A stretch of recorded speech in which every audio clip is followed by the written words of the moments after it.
बंदी योप। जब वे जाने की तैयारी कर रहे थे, डोरोथी ने पूछा, क्या आप हमें बता सकते हैं कि वो अंधेरा कुआं कहाँ है? ऐसी चीज के बारे में कभी नहीं सुना, टोटेनहॉर्ट ने कहा। हम अपना जीवन ज्यादातर अंधेरे में जीते हैं और दिन में सोते हैं, लेकिन हमने कभी कोई अंधेरा कुआं या ऐसा कुछ नहीं देखा। क्या यहाँ से आगे उन पहाड़ों पर कोई रहता है?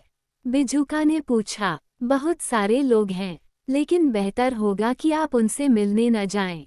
हम वहाँ कभी नहीं जाते। जवाब मिला। लोग कैसे हैं? डोरोथी ने पूछा। नहीं कह सकते। हमें पहाड़ी रास्तों से दूर रहने को कहा गया है, और इसलिए हम उसका पालन करते हैं। ये रेतीला रेगिस्तान हमारे लिए काफी है, और हमें यहाँ कोई परेशान नहीं करता, टोटेनहॉर्ट ने कहा। इसलिए उन्होंने उस आदमी को उसके सांवले घर में सोने के लिए छोड़ दिया, और धूप में बाहर निकल गए, और पथरीले स्थानों की ओर जाने वाले रास्ते पर चल पड़े।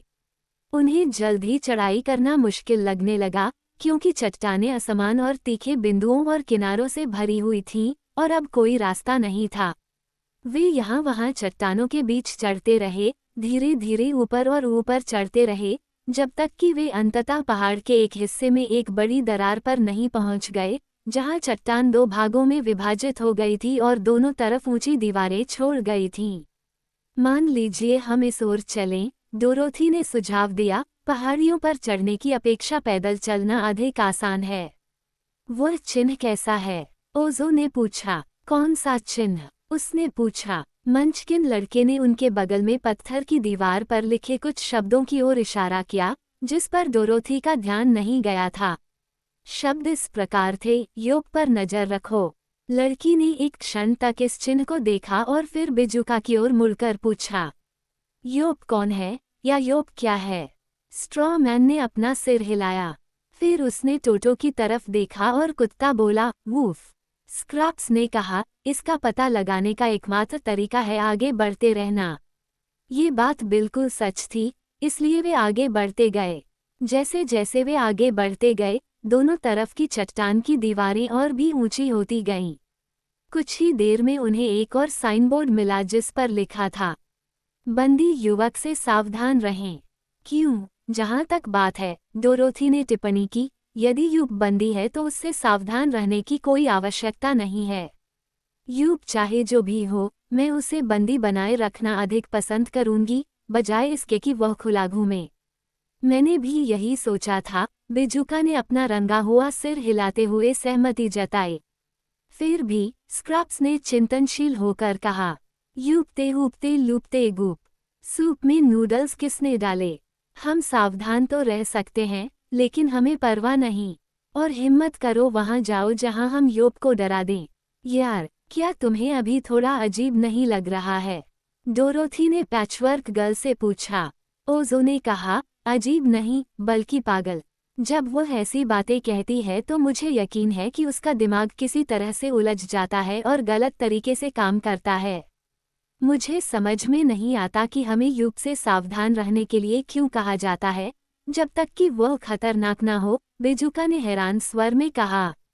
कोई बात नहीं, जब हम उसके पास पहुंचेंगे तो उसके बारे में सब कुछ पता चल जाएगा, छोटी लड़की ने जवाब दिया।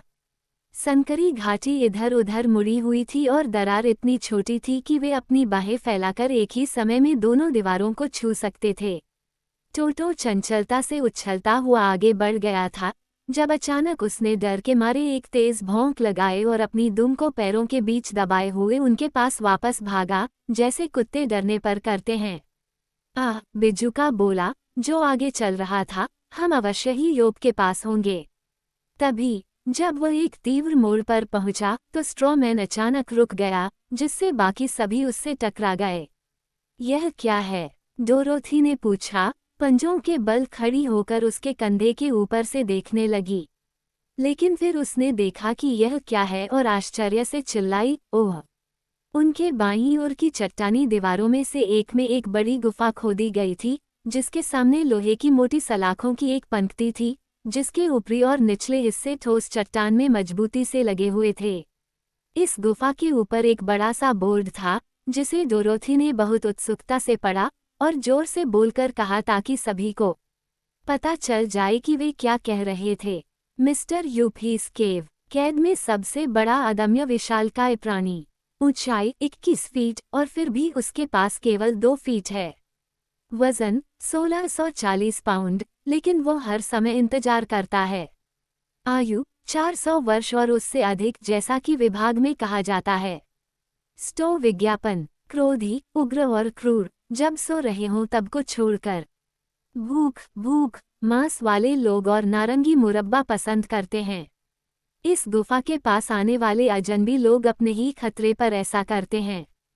PS विशालकाय को स्वयं भोजन मत खिलाओ। बहुत अच्छा, ओजो ने आह भरते हुए कहा, चलो वापस चलें।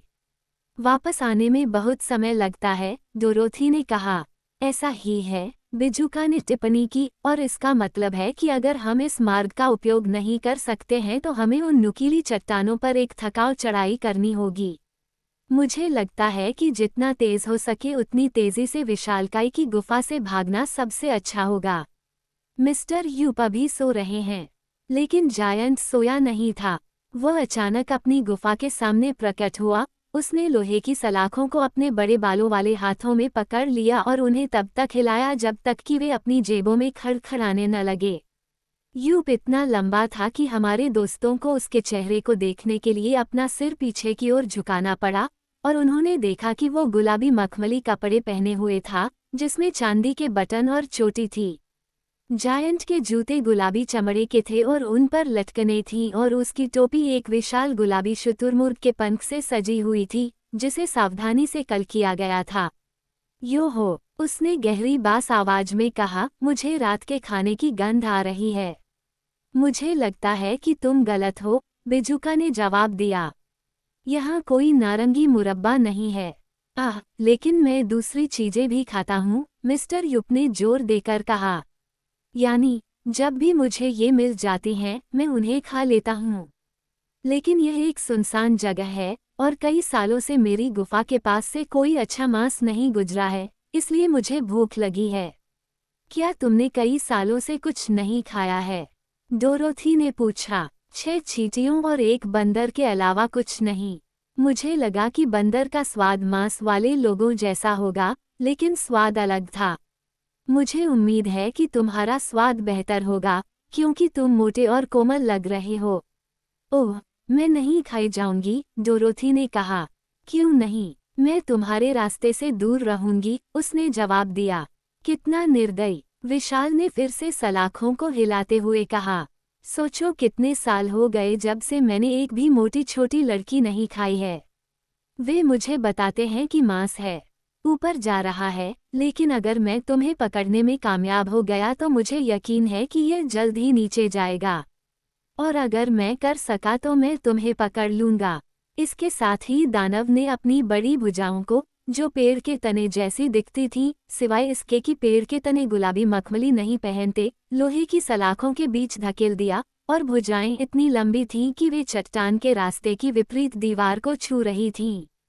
फिर उसने उन्हें हमारे यात्रियों की ओर जितना संभव हो सके उतना आगे बढ़ाया और पाया कि वह बिजुका को लगभग छू सकता था, लेकिन पूरी तरह से नहीं। कृपया थोड़ा और पास आ जाओ, दानव ने विनती की। मैं एक बिजुका हूँ। एक बिजुका? उफ, मुझे बिजुका की एक तिनके से भी कोई मतलब नहीं। तुम्हारे पीछे वो चमकीले रंग का स्वादिष्ट व्यंजन कौन है? मैं, स्क्रैप्स ने पूछा। मैं एक पैचवर्क गर्ल हूँ, और मेरे शरीर में रुई भरी हुई है। हे भगवान, दानव ने निराश स्वर में कहा, इससे मेरा भोजन 4 लोगों से घटकर 2 हो जाएगा, और कुत्ता भी। मैं कुत्ते को मिठाई के लिए बचाकर रखूंगा। टोटो ने काफी दूरी बनाए रखते हुए गुर्राहट की। पीछे हटो, बिजुका ने अपने पीछे खड़े लोगों से कहा। चलो थोड़ा पीछे चलते हैं और इस बारे में बात करते हैं। इसलिए वे मुड़े और मार्ग के मोड़ पर चले गए, जहां वे गुफा की दृष्टि से बाहर थे और मिस्टर यूप उन्हें सुन नहीं सके। मेरा विचार है, बिजुका ने कहा, जब वे रुक गए, तो गुफा के पीछे से भागते हुए आगे बढ़ना है। वो हमें पकड़ लेगा, डोरोथी ने कहा। ठीक है, वो एक बार में केवल एक को ही पकड़ सकता है, और मैं पहले जाऊंगा। जैसे ही वह मुझे पकड़ेगा, तुम में से बाकी लोग उसकी पहुंच से दूर खिसक जाओगे, और वह जल्द ही मुझे जाने देगा क्योंकि मैं खाने के लायक नहीं हूँ। उन्होंने इस योजना को आजमाने का फैसला किया और डोरोथी ने टोटो को अपनी बाहों में ले लिया ताकि उसकी रक्षा कर सके। वो बिजुका के ठीक पीछे चली गई। फिर ओजो आया, उसके साथ स्क्रैप्स था जो चारों में से आखिरी था। उनके दिल की धड़कनें सामान्य से थोड़ी तेज हो गई थीं क्योंकि वे फिर से विशालकाय गुफा के पास पहुंचे, इस बार तेजी से आगे बढ़ रहे थे। ये सब वैसा ही हुआ जैसा बिजुका ने योजना बनाई थी। मिस्टर यूप उन्हें अपनी ओर उड़ते हुए देखकर काफी हैरान थे और अपनी बाहों को सलाखों के बीच से घुसाकर उन्होंने बिजुका को मजबूती से पकड़ लिया। अगले ही पल उन्हें एहसास हुआ, जिस तरह से उनकी उंगलियों के बीच पुआल चटक रहा था, उससे पता चला कि उन्होंने खाने लायक आदमी को पकड़ लिया है। लेकिन उस देरी के दौरान डोरोथी और ओजो विशाल से फिसल गए थे और उनकी पहुंच से बाहर हो गए थे। गुस्से से चीखते हुए राक्षस ने एक हाथ से बिजुका को उनके पीछे फेंका और दूसरे हाथ से स्क्रैप्स को पकड़ लिया। बेचारा बिजुका हवा में घूमता हुआ चला गया और उसने इतनी चतुराई से निशाना साधा कि उसने ओजो की पीठ पर वार किया और लड़के को सिर के बल गिरा दिया और उसने डोरोथी को ठोकर मार दी और उसे भी जमीन पर गिरा दिया। टोटो छोटी लड़की की बाहों से उड़ गया और कुछ दूर आगे जा गिरा और सभी इतने चकित थे कि एक पल में ही वे फिर से अपने पैरों पर खड़े हो गए। जब उन्होंने ऐसा किया तो वे विशालकाय की गुफा की ओर देखने के लिए मुड़े और उसी क्षण क्रूर मिस्टर यूप ने पैचवर्क गर्ल को उन पर फेंक दिया। तीनों फिर से ढेर में गिर गए। स्क्रैप्स सबसे ऊपर था। विशाल ने इतनी भयानक दहाड़ लगाई कि एक बार तो उन्हें लगा कि वह छूट गया है, लेकिन वह नहीं छूटा था। इसलिए वे सड़क पर बैठ गए और एक दूसरे को हैरानी से देखने लगे और फिर खुश होने लगे। हमने ये कर दिखाया, बिजुका ने संतोष के साथ कहा, और अब हम अपने रास्ते पर जाने के लिए स्वतंत्र हैं। मिस्टर यूप बहुत असभ्य हैं, स्क्रैप्स ने कहा। उन्होंने मुझे बहुत परेशान किया। ये सौभाग्य की बात है कि मेरे टांके इतने महीन और मजबूत हैं, अन्यथा इस तरह के कठोर व्यवहार से मेरी पीठ फट सकती थी। मुझे उस विशालकाय के लिए क्षमा मांगने की अनुमति दीजिए, बिजुका ने कहा। उसने पैचवर्क गर्ल को खड़ा किया और अपने भरे हुए हाथों से उसकी स्कर्ट को झाड़ा।